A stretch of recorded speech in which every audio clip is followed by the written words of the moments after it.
গলসিতে বেআইনি বালি মজুদের বিরুদ্ধে প্রশাসনের অভিযান, আটক 4টি ট্রাক্টর। বেআইনি বালি মজুদের অভিযোগে শনিবার সরজমিনে অভিযান চালালো গলসি 2 নম্বর ব্লকের ভূমি রাজস্ব দফতর এবং পুলিশ প্রশাসন।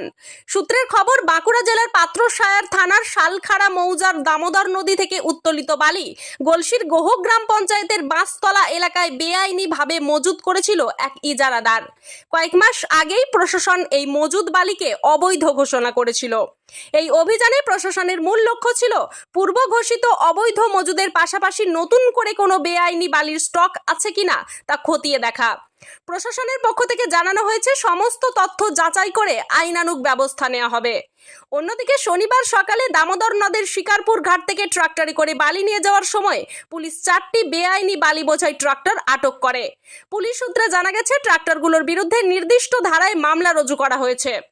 সম্প্রতি শিল্লাপাড়াজ রোডের 3টি বেআইনি ওয়েব্রিজ বন্ধ করে দেওয়ার পর প্রশাসনের এই ধারাবাহিক পদক্ষেপে গলসি জুড়ে বেআইনি বালি কারবারিদের মধ্যে চাঞ্চল্য ছড়িয়েছে। পুলিশ জানিয়েছে, এই ধরনের অভিযান আগামীতেও চলবে। ব্যুরো রিপোর্ট, সোজা কথা নিউজ।